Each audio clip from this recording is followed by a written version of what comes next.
As 2021 draws to a close, here are 21 urban planning stories that every Filipino should know.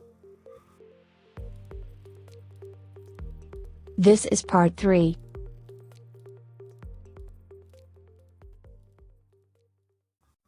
Story number 7. The controversy of the Pasig River Expressway continues. My own bias is no to PAREX, mainly because of potential environment and social impacts. As Dr. Robert C. says, PAREX would deprive us of priceless heritage, access to clean air, and the potential for a better urban environment. We should understand as Filipinos that building expressways is the conventional, ineffective way of resolving transportation problems. Building roads is temporary and short-lived comfort. Wider new roads attract more, even new, private vehicle users, resulting to new congestion to resolve with even more roads.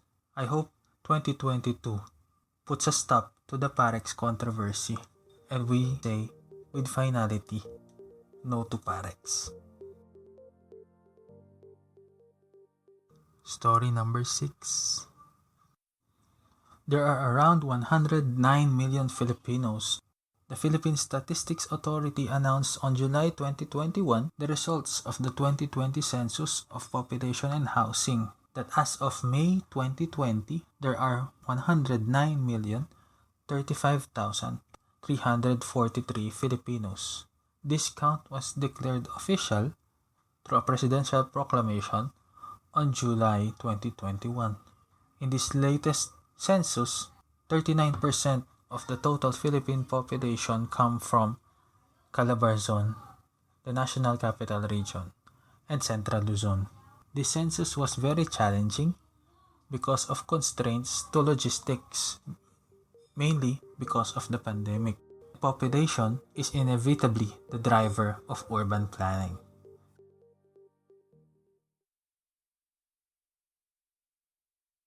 Story number 5.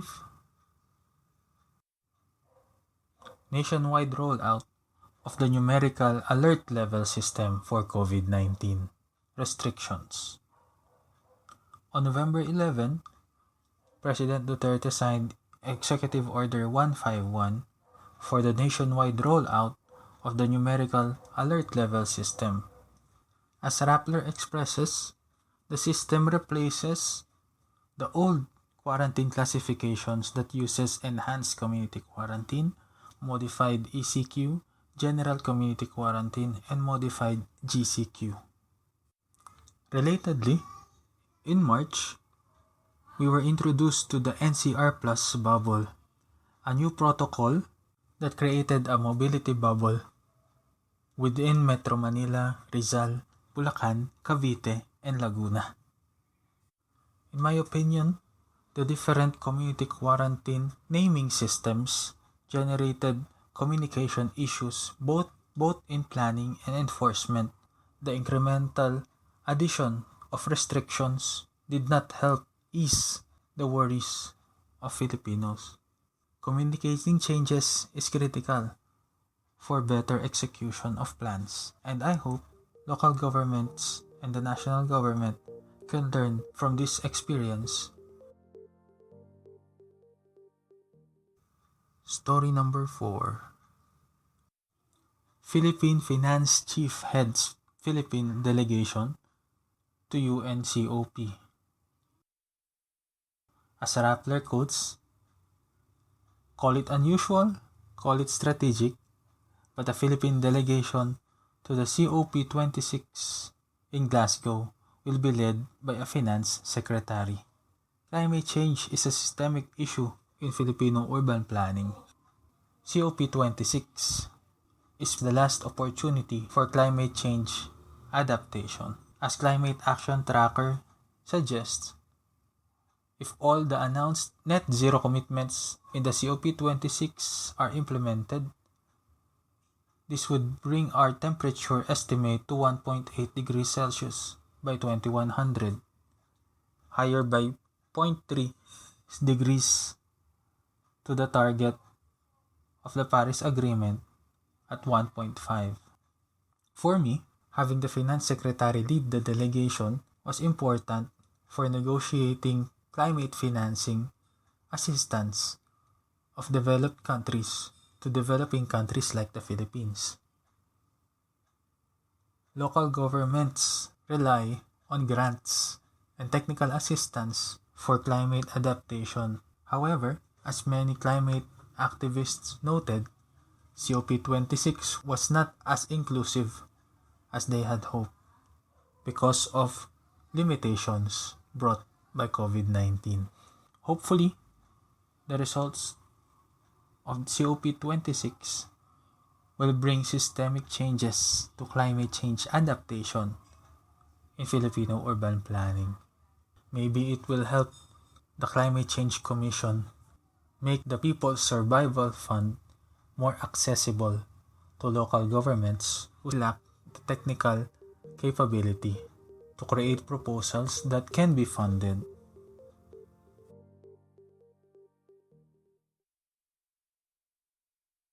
Story number 3. COVID-19 Delta variant results to another enhanced community quarantine.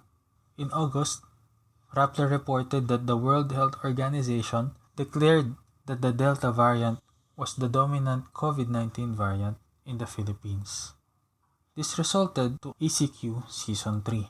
Why is it important? Health sector planning in the Philippines is mostly focused on cure instead of prevention. Hopefully this episode with the Delta variant makes vaccination more urgent, especially with the threat of the Omicron variant. Thankfully, on November 5, the Department of Health announced the Delta surge was now manageable.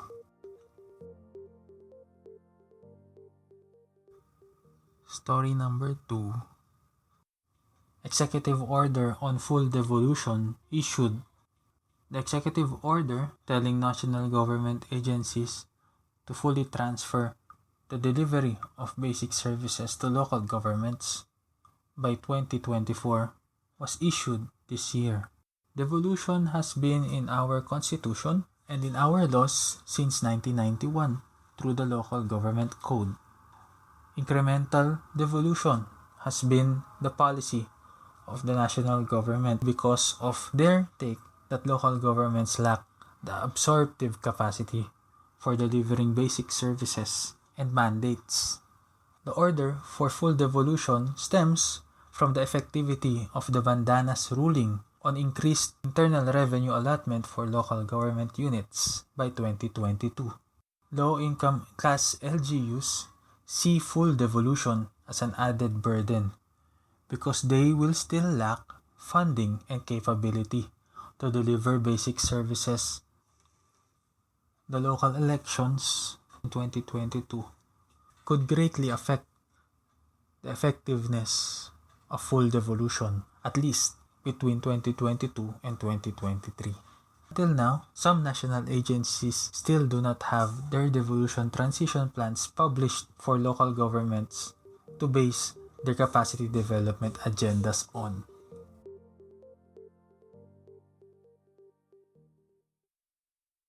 Top urban planning story of 2021.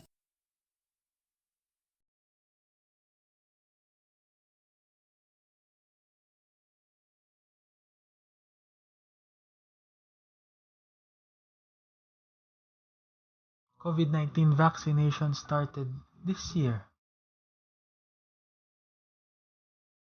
The global pandemic has changed, is changing, and will continue to change our lives, and vaccination cannot be disregarded as a great influence to our life going forward. Firstly, prioritization of frontliners, indignant populations, and senior citizens is a good move by the national government. However, the distribution of vaccines to provinces lagged and was even criticized to sustain the policy of having an imperial Manila. Also, No vaccine, no work policies have been reported, even with policy declarations that discrimination against vaccination choices are illegal. Certain private and even government offices forced employees to resign because of lack of vaccines. Vaccination will continue to be an inclusivity issue.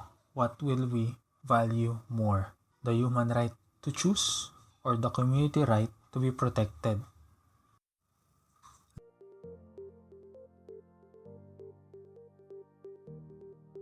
Looking forward to 2022, let's be hopeful that Filipino urban planning will be for the benefit of all.